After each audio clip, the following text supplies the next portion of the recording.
மேகலாவுடைய எடை கூடிக்கிட்டே போச்சுது. எடையோட நோயும் கைப்பிடிச்சு வந்துச்சு. மேகலா டாக்டர் கிட்ட ஆலோசனை கேட்க போனா. டாக்டர் அவ கிட்ட, மேகலா, நீங்க உங்க எடைய குறைக்கணும்.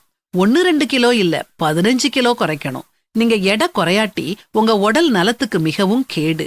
அது மட்டும் இல்ல, நீங்க வாழ்நாள் முழுசும் நிறைய மருந்து மாத்திரைகள் எடுக்க வேண்டியது இருக்கும்னு ரொம்ப கண்டிப்பா சொல்லிட்டாரு. மேகலா உடனே செயல்ல இறங்குனா. ஒரு நல்ல ஜிம்மா பார்த்து சேர்ந்தா. உணவு பழக்க வழக்கங்கள்ல மிகவும் கவனம் எடுத்துக்கிட்டா. எண்ணெய், கொழுப்பு, இனிப்பு வகைகளை கண்ணால கூட பாக்கறத தவிர்த்தா. நொறுக்கு தீனிய அறவே விட்டா. ஒரு நேர சாப்பாட்டுக்கும் அடுத்த நேர சாப்பாட்டுக்கும் சரியான இடைவேளை விட்டு சரியான நேரம் சாப்பிட்டு எடையில எதையும் குறிக்காம வாயையும் வயிற்றையும் கட்டுப்படுத்தினா. சீக்கிரமே படுக்க போய் சீக்கிரமே எழும்புனா. ஜிம்முக்கு போறது பத்தாதுன்னு அதிகாலையில வாக்கிங் போனா.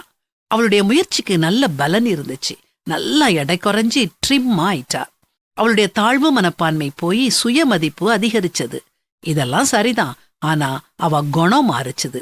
தன்னுடைய கட்டுப்பாட்டை பற்றிய பெருமை அவளை ஆட்கொள்ள ஆரம்பிச்சது. நான் நினைச்சதை சாதிச்சுட்டேன் அப்படிங்கிற கர்வத்தோடையே இருந்தா. அது மட்டும் இல்ல, அடுத்தவங்கள பார்த்து அவங்க சாப்பிடுற விதத்தை பார்த்து ரொம்ப கிரிட்டிசைஸ் பண்ண ஆரம்பிச்சா. ஐயோ, இதெல்லாம் சாப்பிடவே கூடாது அப்படின்னும், என்ன நீங்க எவ்வளவு சாப்பிடுறீங்க, இது உடலுக்கு நல்லதே இல்ல அப்படின்னும், இப்படி எப்ப பார்த்தாலும் எதையாவது கொறிச்சுக்கிட்டே இருக்கீங்களே, உங்களுக்கு ஒரு கட்டுப்பாடே கிடையாதா அப்படின்னும் பார்த்தவங்களுக்கெல்லாம் அறிவுரை கொடுக்க ஆரம்பிச்சா. அறிவுரையோட விடாம தான் எப்படி கட்டுப்பாடோட இருந்தேன்னு சொல்லி பெருமைப்படுவா. நாம எப்படி இருக்கிறோம்? ஏதாவது சில துறைகள்ல நாம மத்தவங்களை விட சிறந்தவங்களா இருக்கலாம். அதுக்காக நாம பெருமைப்பட்டுக்கிட்டு அடுத்தவங்கள மட்டம் தட்டிக்கிட்டு இருக்கோமா? பூரணமான சிறந்தவரான இயேசு கிறிஸ்து நம்மள மட்டம் தட்டாம நம்மள நம்ம குறைகளோட ஏத்துக்கிட்டாரு. அவர் எந்த தாராதரமும் பார்க்கல.